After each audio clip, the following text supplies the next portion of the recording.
Good morning, everyone. Welcome into another edition of the Morning Espresso on the SDH Network, brought to you by Oglethorpe University, Atlanta's premier undergraduate learning experience and soccer powerhouse. The game never stops, and neither do we. And this morning, we've officially hit the runway for one of the biggest weeks that this city and the sport has ever seen. The World Cup draw is almost here. The U.S. women's national team closed out 2025 with some swagger. And tonight, there's a heavyweight La Liga match as Barcelona hosts Atletico Madrid. Title race tightening every single round. Let's get into it. Friday, big day. The 2026 World Cup draw will happen in Washington, D.C., but it's going to land right here in Atlanta and on the SDH network for about 24 straight hours. We're not going to broadcast for 24 straight hours. That's not the plan. But we're going to be very, very busy because we're around the corner from everywhere, aren't we? Here's the plan. John Nelson's going to start things off with SDH AM live from the official watch party in Decatur at Benchwarmers. We'll hear all about Decatur Watch Fest. We'll hear from some of the organizers with the city of Decatur and Watch Fest. Our live preview will go on the air at 9:05 a.m. like you're accustomed to for SDH AM.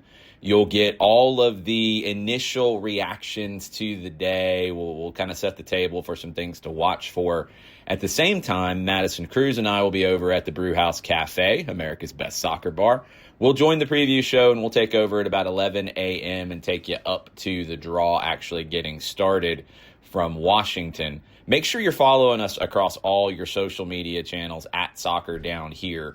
Once the draw starts, we'll give you immediate reactions to things like the U.S. group, where Paraguay and Miguel Almiron could be drawn, where the defending champions Argentina are going to be, all of those sorts of things. That'll all be immediate reactions on our social media channels.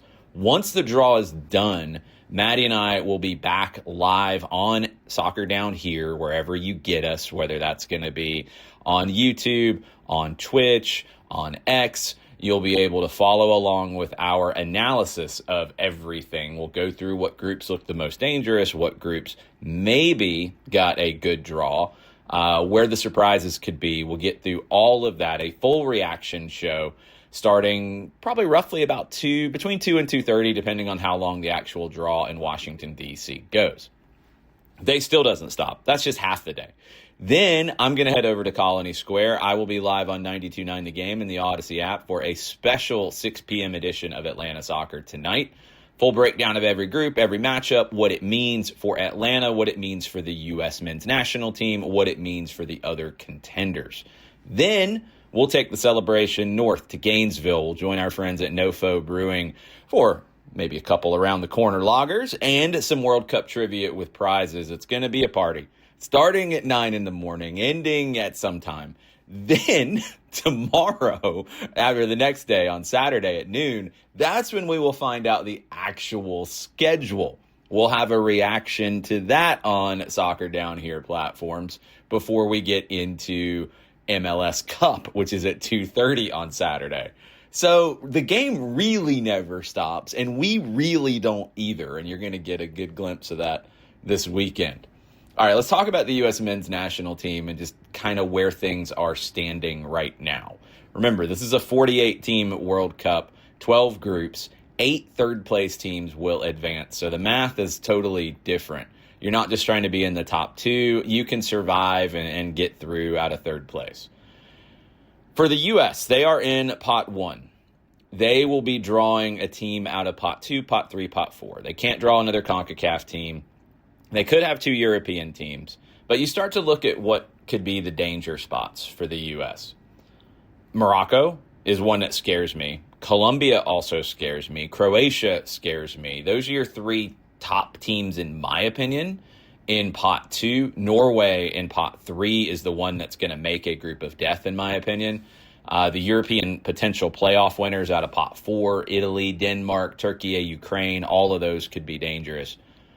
But look, here's the deal. The U.S. has been really good lately. That 5-1 win over Uruguay, who you could get out of Pot 2, I think that's more indicative of where this team is right now than what we saw over the summer before the Gold Cup.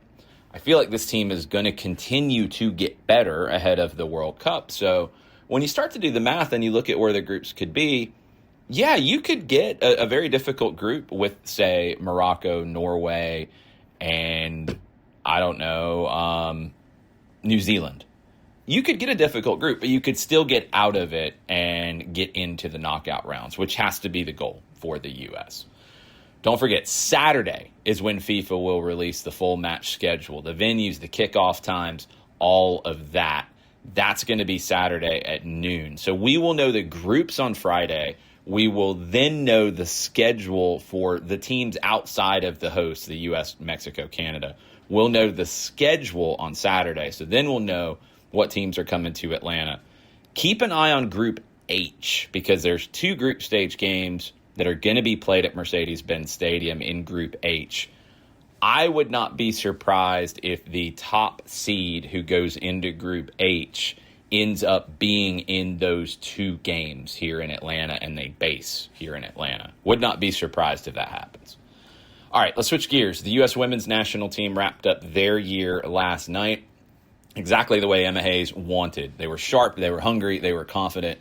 Catarina Macario capped the 2-0 win with a gorgeous goal, a lob, her 3rd goal in 2 matches, 8th of 2025. Hayes said it's the best version of Macario that she's seen since her knee injury back in 2022. She's looking very dangerous and elevating this U.S. attack. Also, don't overlook Lily Yohannes. She's only 18. Hayes has labeled her as a world-class prospect. The caveat there is, look, she's still got room to grow, which is what you want from a star 18-year-old player, but also what you want to hear from the manager. We talked about it before. This youth movement for the U.S. women's national team, it is happening very quickly, and the U.S. is trending exactly where it needs to be going into a World Cup qualifying year in 2026. All right, let's jump over to Spain. We get a midweek blockbuster today. It's going to start at 3 o'clock. Barcelona sitting on top of La Liga by a single point. Atleti 3 points behind. Real Madrid in the middle of the 2. They've stumbled to 3 straight draws, so the door is wide open for both of these teams. Barcelona are a little complicated at the moment. Yeah, they're winning, but after the 3-1 win over Alaves, Hansi Flick sitting on the bench, he looked upset, emotional, frustrated about the performance level. He wants more control. He wants more consistency. He wants more sharpness. He's publicly said that the team isn't there yet. It's not where he wants it to be. The good news is he's got reinforcements coming. Pedri, Frankie de Jong, Jules Koundé, all expected to return tonight. Rafinha had his best match since August. On the other side of things, Atleti are flying at the moment. 13 league matches unbeaten, 7 straight wins in all competitions. Alexander Sorloth in great form. Jan Oblak confident. Diego Simeone is fully aware that this is their biggest chance to put their stamp on this title race. 3 p.m. you can watch on ESPN Plus and on ESPN Deportes. Let's bring it back home to MLS. Significant development came out yesterday from Doug Robertson of the Atlanta Journal-Constitution. Garth Lagerwey will not return to Atlanta United in 2026. He's going to continue to focus on his cancer treatment. There will be a successor named that will oversee Atlanta United and the upcoming NWSL expansion team launching in 2028. So remember, Lagerwey was the president and CEO of Atlanta United, but now it's a different role. So that's probably going to mean you're looking at a different, potentially kind of higher, to oversee 2 teams, or at least oversee one and the launch of another one. And then we see what the structure ends up being built out for the NWSL side. So global search ongoing now. We will see where all of that lands, and I'm sure we'll be getting updates in the somewhat near future, because you're going to want to make that move, I think, sooner rather than later, because of everything that will be coming on the NWSL side. Elsewhere around MLS, NYC, they head into 2026 with 29 players under contract. That's a big returning core for a team that did get to the Eastern Conference semifinals. DC United, Christian Benteke said his goodbyes to the club. DC had declined his option, but we're trying to re-sign him. It looks like that's not going to happen. Orlando City has re-signed Robin Janssen through 2027. Michael Bradley, according to The Athletic, is the front runner for the New York Red Bulls job after winning the MLS Next Pro Cup with Red Bulls 2. And in Vancouver, they're planning for a big MLS Cup watch party at BC Place ahead of Saturday's final against Inter Miami. 2:30 p.m. for that one. You can watch on Apple TV and on Fox. Huge game with Lionel Messi, Miami, hosting Thomas Müller and Vancouver, who beat them earlier this year in a 2-leg CONCACAF semifinal in the Champions Cup. So maybe a little revenge on the mind of Miami. We'll see if they can pull that off. Some global notes. Let's take a quick tour around the world. Argentina last night, Racing, they have advanced to face Boca Juniors in the Clausura semifinals. Totally chaotic match, which you'd expect in Argentina against Tigre. VAR reviews, multiple red cards. Racing finished with 9. One of those reds was 2 yellow cards to Santiago Sosa, so he will miss the semifinal against Boca. A lot of missed chances in this one. Penalty shootout took some twists and turns. Racing gets into the semis to face Boca. In Brazil, we're going into round 37 of the league, the next to final round of league play. Flamengo, they could clinch it a round early, even if they drop points. Mirassol and Botafogo are trying to clinch Libertadores spots, while Fortaleza try to avoid relegation. Internacional and Santos are in that mix right now. Santos is outside of the relegation spots after Neymar's heroics last week. We'll see if they can stay out of it with 2 games to play.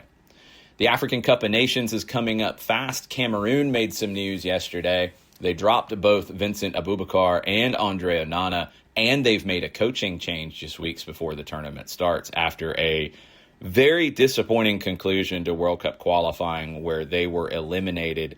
A big surprise. Cameroon has been one of the powerhouses historically out of Africa. I do think there's more powerhouses, or more top teams coming out of Africa than ever before. But Cameroon and their dysfunctionality, I don't know the word we're looking for here. It's been a mess, and it ends up hurting Cameroon in a big way. We'll see if they can dial it back up for AFCON. Congo have left out Yohannes as well, as he's only played a couple of games for Newcastle, and they're hoping he can get fit there. That's a good thing for Newcastle. I think that would have gotten his full recovery delayed more if he had to go to this and play some and then come back. It's better for everybody that he is not going to the tournament. We'll stay in Europe and we'll go back to Spain. Real Madrid and Vinicius Jr. Article in ESPN here today.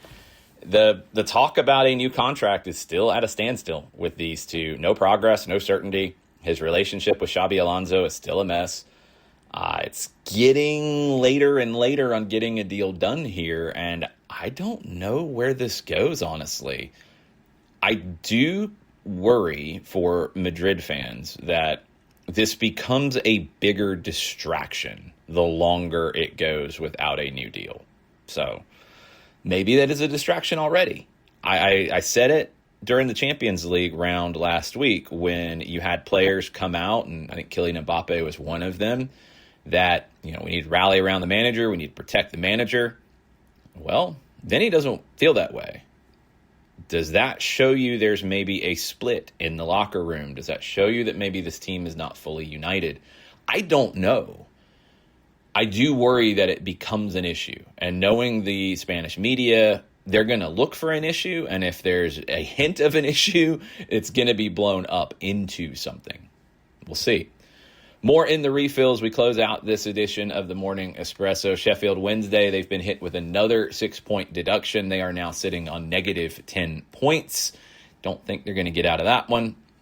We talked about it last night on Soccer Over There. Leeds manager Daniel Farke, he could be out if results don't improve this week, and they have 2 really difficult games. I don't see a way for him to survive this, and I don't think it's all on him. But Leeds is kind of turned into one of those yo-yo teams that is very difficult to get out of that situation. It's going to take more investment. It's going to take better talent, and we'll see if they can find a way to do that. The San Francisco 49ers are not exactly cheap, but can they put some more money into the Leeds side of things? We're going to find out. Augsburg in the Bundesliga, they have parted ways with Sandro Wagner after 5 losses in 6 matches.